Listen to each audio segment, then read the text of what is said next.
Hello everyone, I am Sandeep Kumar. Welcome to my YouTube channel social with Sandeep. Guys, आज हम continue करेंगे जो हमारा 6 क्वेश्चन हुआ था पार्ट 4 का, सत्ता के वैकल्पिक केंद्र का। तो उसका 7वां क्वेश्चन शुरू करेंगे। ठीक है, सब्सक्राइब कर लेना चैनल को जिन्होंने नहीं किया है। अगर आपको बहुत अच्छे से नोट्स चाहिए तो आप सब्सक्राइब करके और चैनल के साथ लगातार बने रहिए। जो 11th में हैं बच्चे वो भी कर सकते हैं क्योंकि उनको 12th में आके पढ़ना ही है।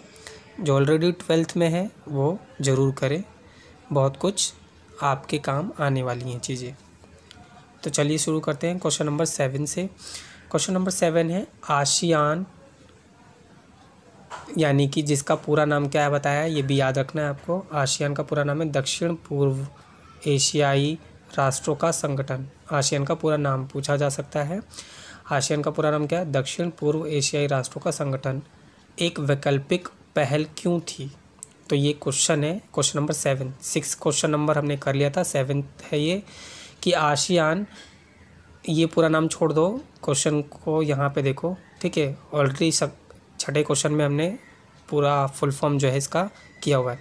तो आसियान एक वैकल्पिक पहल क्यों थी? आसियान को वैकल्पिक मतलब जैसे कहते हैं ना ऑप्शनल, कि चूज़ कर लेंगे कि ऑप्शन में है कि चलो ठीक है ये नहीं मिला तो यही सही, तो ऑप्शन।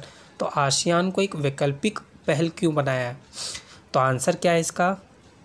आसियान और तीसरी दुनिया। ठीक है, आसियान और तीसरी दुनिया, जैसे आपने सीटो सेंटो नाटो उसमें पढ़ा होगा ना, तीसरी दुनिया करके एक शब्द आया होगा।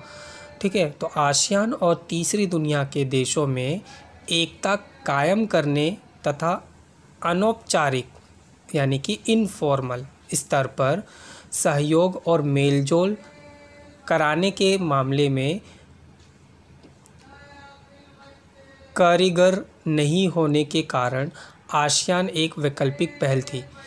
तो ये देखो, आसियान को एक वैकल्पिक पहल क्यों माना गया है? क्योंकि आसियान का वैकल्पिक पहल मानने का कारण, आसियान का वैकल्पिक हो जाने का कारण ये था कि वो खुद एशिया में, जैसे हम कहते हैं ना भारत भी एक एशिया, भारत हमारा क्या है, एशिया में आता है ना। आप मैप देखोगे ना, वर्ल्ड मैप, तो उसमें एशिया वाला पार्ट में ही हमारा इंडिया शो करेगा।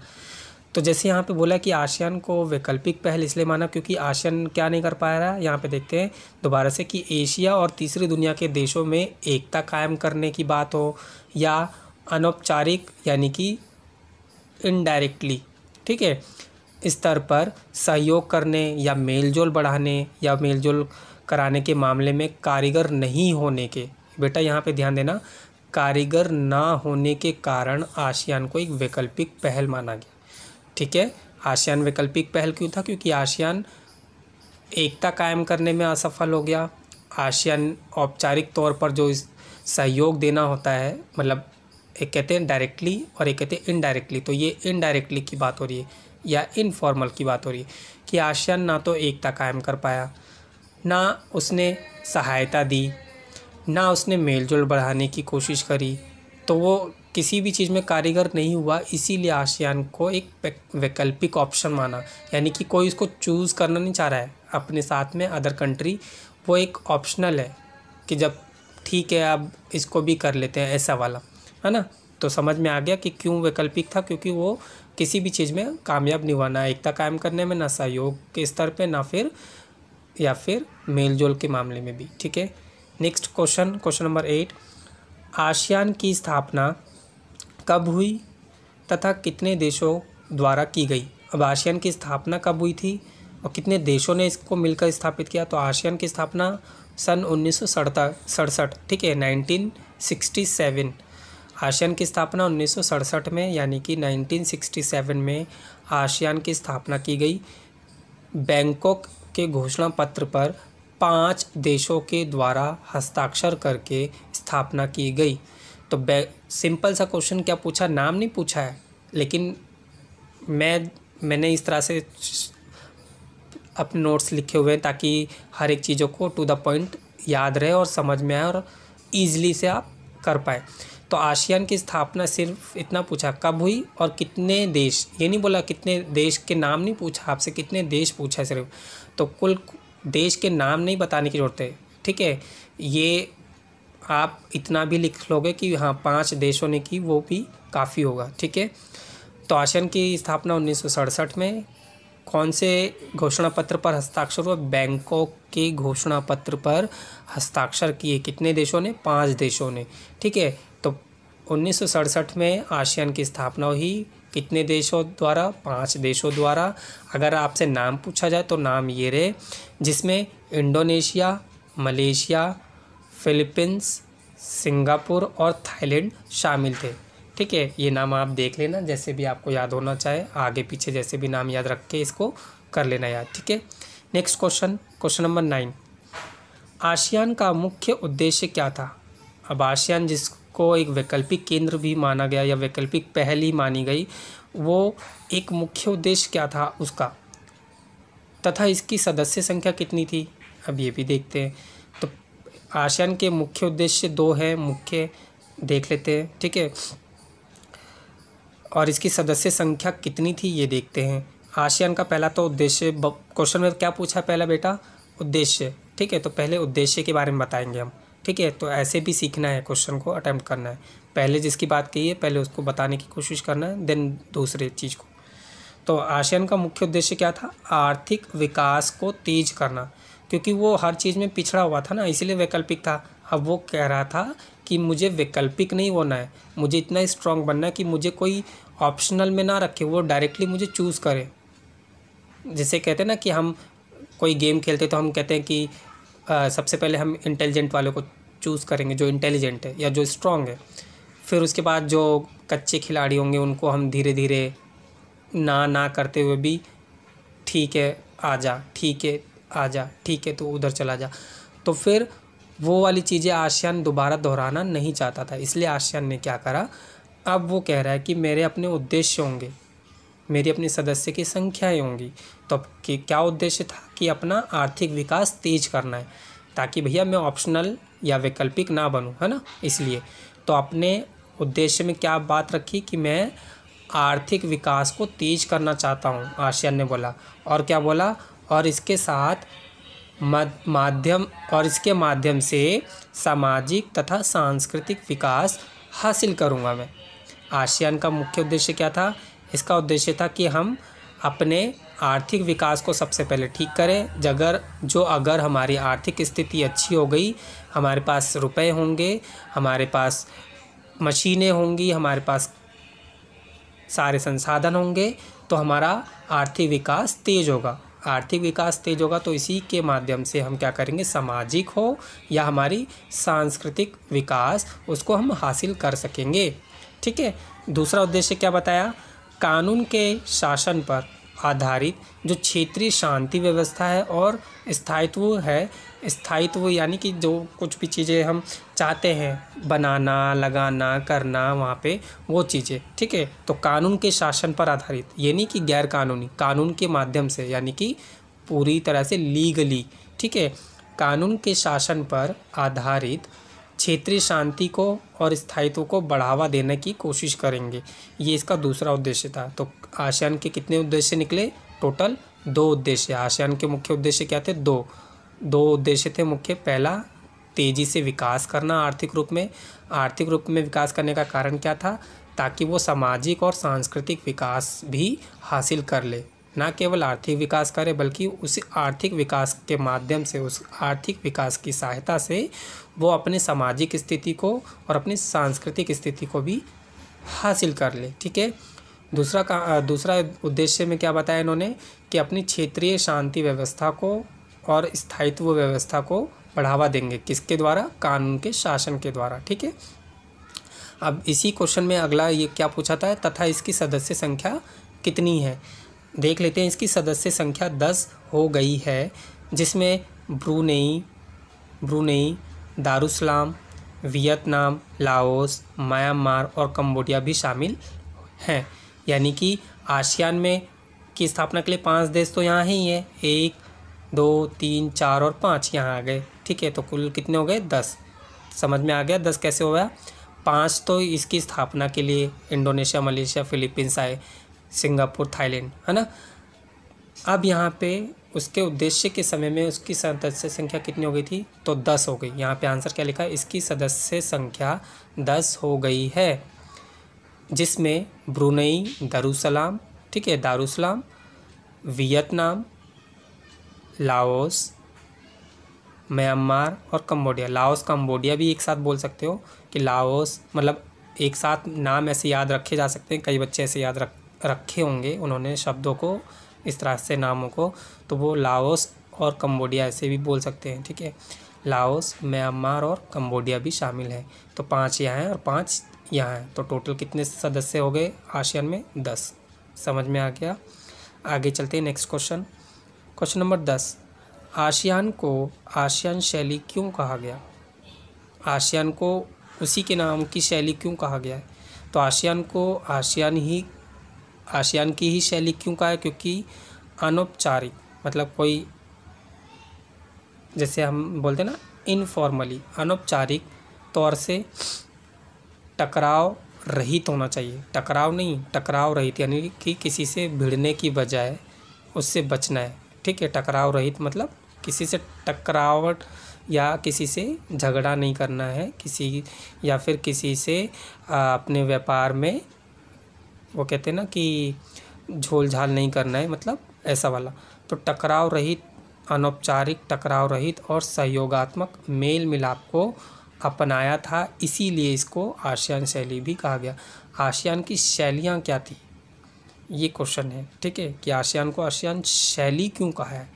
आसियान को आसियान की शैली इसलिए कहा है क्योंकि इसने क्या चीज़ अपनाए, इन्होंने अनौपचारिक तरीके को अपनाया, क्योंकि यहाँ पे वो अनौपचारिक तरीके से सहयोग नहीं दे पाया था, इसलिए तो उसको वैकल्पिक बताया। अब उसने अनौपचारिक तरीके से लोगों को सहयोग, या देशों को, या जिसको ज़रूरत है सहयोग की, उसे सहयोग देना शुरू किया, इसलिए इसको एक शैली का नाम मिल गया कि भैया अब तो तुम अनौपचारिक तरीके से सहयोग कर रहे हो, टकराव रहित चीज़ों की बात कर रहे हो, यानी कि बिना किसी झोल झाल के, बिना किसी लड़ाई झगड़ा के, बिना किसी वाद विवाद के, है ना। तो टकराव रहित, 3 तरह की बात हुई। आसियान शैली में कितनी तरह की बात हो रही है, 3 तरह की। देखो यहाँ पे पहला है अनौपचारिक तरीके से, दूसरा टकराव रहित, और तीसरा सहयोगात्मक मेल मिलाप को अपनाया या बढ़ावा दिया, इसीलिए इसको आसियान शैली कहा गया, ठीक है। Next question, question number 11, ASEAN को अपने उद्देश्य को सामाजिक और आर्थिक दायरों से ज़्यादा व्यापक बनाने या बनने के क्या कारण थे, ठीक है। आसियान का अपने उद्देश्य जो थे, उसके अपने उद्देश्य थे, हमने 2 उद्देश्य तो जाने, तो उसके जो अपने उद्देश्य थे उसमें सामाजिक और आर्थिक दायरों से भी ज़्यादा, यानी उस समाज से भी हट कर के और आर्थिक स्थिति से भी हट कर के जो अपने आप को ज़्यादा व्यापक बनाना, व्यापक मतलब एक और ज़्यादा बड़े स्तर पर अपने आप को प्रसिद्ध करना, तो उसके प्रसिद्धि के क्या कारण थे, ऐसा भी क्वेश्चन हो सकता है। लेकिन मेन क्वेश्चन ये है कि आसियान का अपने उद्देश्यों को सामाजिक तथा आर्थिक दायरों से ज़्यादा व्यापक बनाना, उनसे भी ज़्यादा बड़े स्तर पर फैलाना या उस स्तर तक जाने का क्या कारण था। तो पहला पॉइंट है 2003 में 3 स्तंभों के आधार पर समुदाय बनाना, जैसे कि आसियान का सुरक्षा समुदाय, आसियान का आर्थिक समुदाय और आसियान का सामाजिक सांस्कृतिक समुदाय बनाना। तो अपने आप को ज़्यादा व्यापक बनाने का कारण क्या था आसियान का अपने उद्देश्य को सामाजिक और आर्थिक से भी ज़्यादा व्यापक बनाने का पहला कारण था कि 2003 में अपने 3 स्तंभों के आधार पर समुदाय बनाया। ज़्यादा व्यापक, ये शब्द देखना, ज़्यादा व्यापक बनाने या बनने का कारण क्या था आसियान का, कि ज़्यादा व्यापक मतलब फैलता हुआ, और आसियान को ज़्यादा लोगों तक पहचान देना, उसको बढ़ावा देना। तो ये व्यापक शब्द का मतलब है कि फैलता और बड़ा हुआ। तो आसियान ने क्या किया अपने आप को और व्यापक करने के लिए 2003, उस समय जब 2003 में आसियान ने 3 स्तंभ पर, कितने स्तंभ पे, 3 स्तंभ के नाम भी पूछे जा सकते हैं। तो 3 स्तंभ के आधार पर समुदाय बनाना शुरू किया। तो समुदाय कौन कौन से थे, जैसे कि आसियान का सुरक्षा समुदाय, एक तो सुरक्षा देना, ठीक है, सुरक्षा होनी चाहिए, आर्थिक स्थिति अच्छी होनी चाहिए और सामाजिक भी तथा संस्कृति भी। समाज की पहचान उसकी संस्कृति से होती है, ऐसा बोलते हैं ना कि जैसे कि कोई भी अलग अलग देश या राज्य है तो वो पूरा एक जो समाज है, जो पूरा एक राज्य है, उसकी पहचान उसके कपड़े, उसके रंग बिरंगे कपड़े, उनके वहाँ के अलग अलग डिशेज़, खाने पकवानों से ही होती है ना पहचान।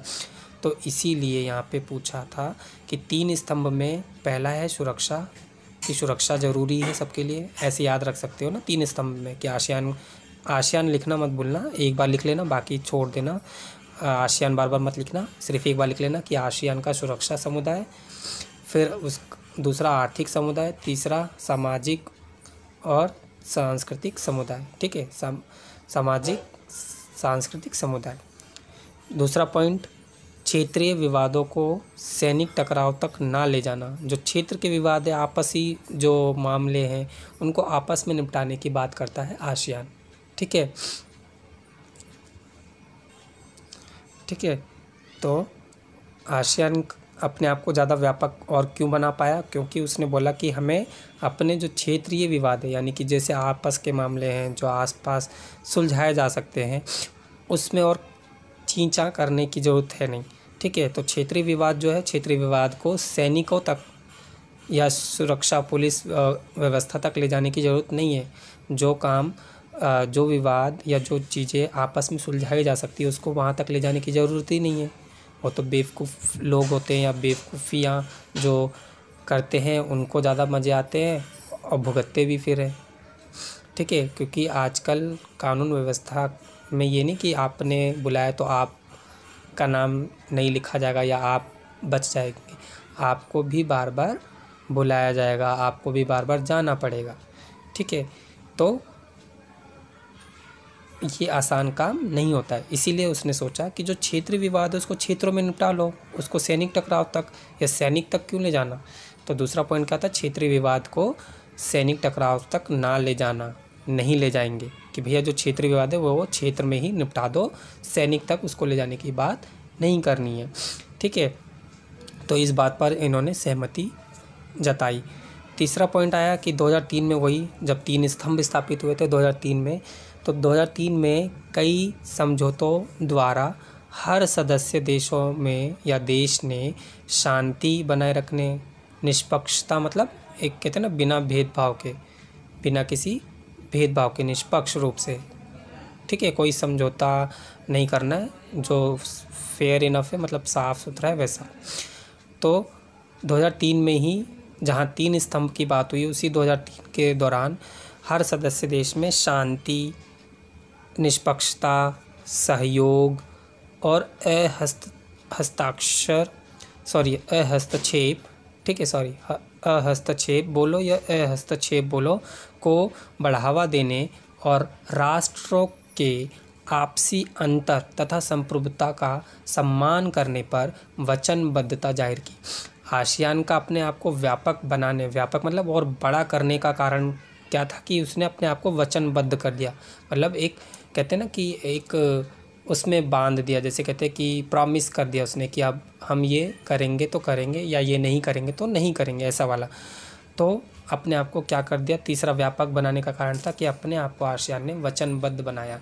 वचनबद्ध में ये बोला कि हम शांति बनाएंगे, मतलब शांति सभी सदस्य जितने भी सदस्य उसके साथ शामिल होंगे आसियान में, जैसे यहाँ पे हमने बोला ना सदस्य संख्या 10 थी, 5 तो ऊपर और 5 ये नाम थे, तो ये सारे 10 सदस्य ने आपस में क्या बोला कि शांति बनाए रखनी है, निष्पक्षता दिखाना है, मतलब कोई चीटिंग नहीं करनी है, निष्पक्ष रहना है, ठीक है, सहयोग करना है, ये नहीं कि मेरी बात नहीं है या मेरी समस्या नहीं है तो तेरी है तो तू देख, सहयोग करना है या फिर समझाना है ताकि इस तरह की चीज़ें ना करे या ना हो, ठीक है, वो सहयोग करना है। सहयोग का मतलब ये होता है, सहयोग का मतलब सिर्फ पैसा नहीं देखना होता है, सहयोग का मतलब होता है कि अगर आपके पास पैसे नहीं हैं तो आप उसको समझा करके उस चीज़ों से बचाव करने का तरीका बता सकते हो, वो भी एक सहयोग होता है। अगर कुछ और दिक्कत हो जाती है तो आप उसको उस परिस्थिति या स्थिति में कैसे उसको कम तकलीफ़ रहे, वो सहयोग होता है। तो सहयोग अलग तरीके से हो सकते हैं, ठीक है। हस्तक्षेप को बढ़ावा देना है कि मतलब ये नहीं कि हम 10 सदस्य देश हैं, मेरे आसपास के जो देश हैं हम सारे सदस्य तो बन गए, लेकिन ये नहीं कि भाई मेरे यहाँ पे व्यापार अगर लगातार हो रहा तो इसका मतलब ये नहीं कि दूसरा 10 में से कोई 1 या 2 उसको रोकने लगे कि नहीं तुम ज़्यादा व्यापार कर रहे हो, नहीं करना है। तो ये चीज़ें नहीं करनी है, यानी कि हस्तक्षेप नहीं करना है। इसीलिए शब्द आया है। हस्तक्षेप का मतलब रोक टोक नहीं करनी है, ठीक है। और राष्ट्र के या राष्ट्रों को आपसी जो अंतर है या संप्रभुता है उनका सम्मान करना है। संप्रभुता मतलब जैसे कहते हैं ना छूट या आज़ादी एक तरह से, ठीक है। तो उन सब चीज़ों को सम्मान करना है, यानी कि हर एक उनको मौका देना है बेसिकली, ठीक है। तो ये सारी चीज़ों के लिए वचनबद्ध हो गए, ठीक है। चौथा पॉइंट है देश की सुरक्षा तथा विदेशी, एक तो अपने देश की सुरक्षा, दूसरा विदेशी नीतियों के मामले में तालमेल बनाकर 1994 में आसियान क्षेत्रीय मंच की स्थापना करना, ठीक है। तो व्यापक क्यों बन गया? क्योंकि इसने एक अपने क्षेत्रीय मंच की स्थापना कब हुई ये भी पूछा जा सकता है, ठीक है। तो आसियान ने अपने आप को व्यापक बनाने के लिए क्या क्या किया? 3 स्तंभ स्थापित किए, ठीक है। कितने स्तंभ? 3 स्तंभ। पहला सुरक्षा समुदाय का स्तंभ, दूसरा आर्थिक सुरक्षा का स्तंभ, तीसरा सामाजिक सांस्कृतिक समुदाय का स्तंभ, ठीक है। सामाजिक और सांस्कृतिक ये एक ही स्तंभ है, आर्थिक दूसरा और ये सुरक्षा का समुदाय तीसरा, ठीक है। तो व्यापक बनाने के लिए आसियान ने 3 अलग अलग क्या काम किए? पहला 3 स्तंभ बनाए, दूसरा जो विवाद आपस में सुलझाए जा सकते थे उसको सैनिक तक या पुलिस व्यवस्था तक ना ले जाने के लिए बात करना कि जो काम या जो चीज़ें हम खुद सुलझा सकते हैं उसमें बेफालतू में वकील, पुलिस या सैनिकों तक बात को शामिल ना करना, वो ज़्यादा अच्छा समझा आसियान ने।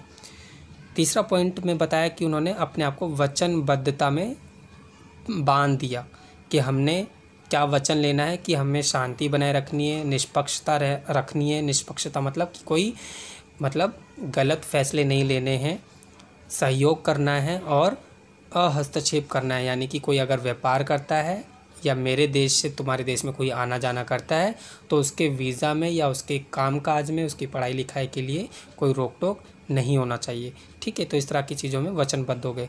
और देश की सुरक्षा के लिए या फिर जो विदेश में अपने देश से बाहर जो नीतियाँ थीं उनमें तालमेल बनाने के लिए इन्होंने क्या करा?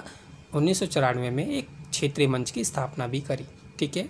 नेक्स्ट क्वेश्चन, आसियान का आर्थिक रूप में विकास के क्या कारण थे? आसियान का आर्थिक रूप से विकसित होने का कारण क्या बना?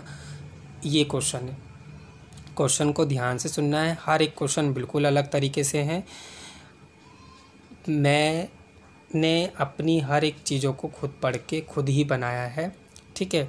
और कोई इधर से उधर से टेपना या फिर वो चीज़ें नहीं करी हैं फ़िलहाल। तो स्कूल टाइम पे खुद ही जितना पढ़ता था उसी हिसाब से जो बनता था बनाता था, करता जाता था, ठीक है। तो जब हम लोग भी स्कोर अच्छा कर सकते हैं तो आप भी करेंगे, बट पढ़ लेना, ठीक है। और सब्सक्राइब करके रखना चैनल को, अभी तक नहीं किया है तो। बहुत टू द पॉइंट आंसर्स मिल रहे हैं, टू द पॉइंट क्वेश्चन बन रहे हैं। लाइक सब्सक्राइब ज़रूर करके रखना, ठीक है। और दूसरों को भी शेयर कर देना। तो नेक्स्ट क्वेश्चन है क्वेश्चन नंबर 12 यहाँ पे, ठीक है। ये टू द पॉइंट NCERT बना हुआ, बीच में से जो क्वेश्चन पूछे जाते हैं वो सारे हैं, ठीक है। कोई फालतू के रिपीटिशंस क्वेश्चन नहीं है, बार बार रिपीट होते हैं, बार बार वही क्वेश्चन को 1-2 पॉइंट अलग करके फिर वही चीज़ें बीच में ऐड कर देते हैं, तो वो सारी बकवास है, वो कन्फ्यूज़न क्रिएट करती हैं। तो वो चीज़ें नहीं करता हूँ मैं, वो चीज़ें नहीं की हुई है, तो ध्यान रखिए। अच्छा है कंटेंट, सब्सक्राइब और शेयर लाइक करते रहिए, बने रहिए। तो क्वेश्चन 12वां है, आसियान का आर्थिक रूप में विकास का कारण। आर्थिक रूप में आसियान का विकास क्यों हुआ? क्वेश्चन का पहला पॉइंट है, अपने को मतलब आसियान, आसियान जो है अपने को आर्थिक संगठन के रूप में कायम करना चाहता था। आसियान का आर्थिक रूप से विकास क्यों हो रहा था? क्योंकि वो अपने आप को आर्थिक संगठन बनाने के रूप में कायम करना शुरू कर चुका था। अपने आप का एक संगठन बना देता, संगठन, ठीक है, जैसे कहते हैं ना एक संस्था, जैसे बोलते हैं एक संस्थान बोलते हैं, ठीक है, इंस्टीट्यूट बोलते हो ना, इंस्टीट्यूट को हम संस्थान बोलते हैं। कोई एनजीओज वगैरह होती है या कोई ऐसी मददगार वैसी चीज़ होती है, संस्था बोलते हैं, ठीक है। तो आसियान अपने को आर्थिक संगठन के रूप में कायम करने शुरू कर दिया था, इसलिए वो आर्थिक विकास की ओर बढ़ता चला गया। दूसरा, ये सब एनसीईआरटी, कोई रॉन्ग आंसर नहीं, कोई कुछ नहीं है, टू द पॉइंट है, लिखते जाना, याद करते जाना, पढ़ते जाना, ठीक है। दूसरा पॉइंट है, इसकी अर्थव्यवस्था, इसकी मतलब आसियान की अर्थव्यवस्था का अमेरिका, यूरोपीय संघ और जापान की तुलना में छोटी होने के बावजूद, ध्यान से सुनना, आसियान का आर्थिक रूप से विकसित होने का पहला कारण था अपना आर्थिक संगठन बनाना। पहला पॉइंट है आसियान का अपना खुद का आर्थिक संगठन बनाना। दूसरा पॉइंट है अपनी अर्थव्यवस्था जो कि अमेरिका से, यूरोप से, जापान से की तुलना में के मामले में छोटी होने के बावजूद भी, यानी आसियान की अर्थव्यवस्था छोटी है किसके मामले में? अमेरिका के, यूरोप और जापान के मामले में छोटी है, उसके बावजूद भी अधिक तेज़ी से विकास कर जाना आर्थिक रूप से विकसित का कारण बना। कि भैया इसकी अर्थव्यवस्था इतनी खास तो है नहीं, अमेरिका, यूरोप, जापान की तो काफ़ी अर्थव्यवस्था मजबूत है ना, लेकिन आसियान की छोटी अर्थव्यवस्था होने के कारण भी तेज़ी से विकसित कर रही है अपने आप को, तो ये तो बहुत तरक्की की बात है आर्थिक रूप से, है ना। तीसरा पॉइंट है साझा बाजार और उत्पादन आधार तैयार करके सामाजिक और आर्थिक विकास में मदद करना। तो आसियान का आर्थिक रूप से विकसित होने का एक और कारण था कि साझा बाजार मतलब कि तुम भी बेचो मेरे बाज़ार में और हमें भी अपने बाज़ार में बेचने दो। साझा बाज़ार का मतलब ये होता है, क्योंकि साझे में ये होता है कि साझे का मतलब ये नहीं कि पार्टनरशिप ही हर वक्त हम देखें। साझे का मतलब है कि इसी सड़क पे अगर एक दिन बाज़ार हमारी लगती है तो दूसरे दिन आप भी लगा सकते हैं, ये मानना है।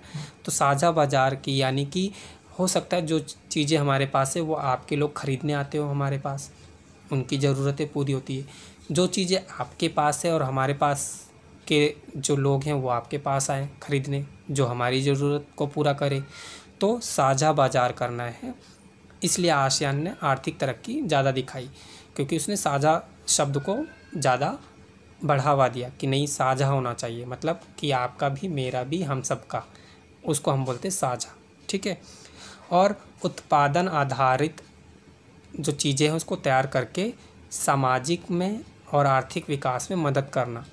अब उत्पादन आधारित मतलब कुछ भी कच्चा मटेरियल लाया, जैसे खेतों से जो जैसे गेहूँ है, गेहूँ को फिर पीसोगे तो आटा बनेगा, चावल को लाओगे तो उसका कुछ और बनाओगे।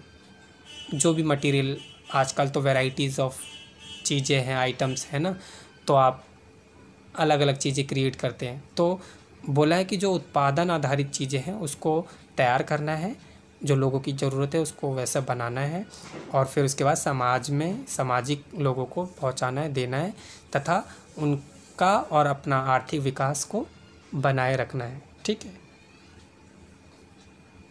और इसमें इसका फोर्थ पॉइंट है, एक और है जो नेक्स्ट पेज पर है, लेकिन उसमें हम बाद में करेंगे क्योंकि इसमें और बहुत सारे क्वेश्चन हैं अभी, ठीक है। तो इसका एक और पॉइंट है, फोर्थ लिख लेना, कि श्रम मतलब जो मज़दूरी है, निवेश मतलब जो पैसा लगा रहे हैं, तो श्रम के मामले में, श्रम यानी मज़दूरी के मामले में, निवेश यानी कि पैसे लगाने के मामले में क्या है, उन सभी को मुक्त व्यापार, ठीक है, मुक्त व्यापार ठीक है, मुक्त व्यापार में सहयोग करना और बढ़ावा देना। ठीक है, तो ये सारी चीज़ें थी, बाकी हम नेक्स्ट वीडियो में करेंगे क्योंकि वीडियो लेंदी हो जाती है और क्वेश्चन भी बहुत सारे हैं इसलिए। ठीक है।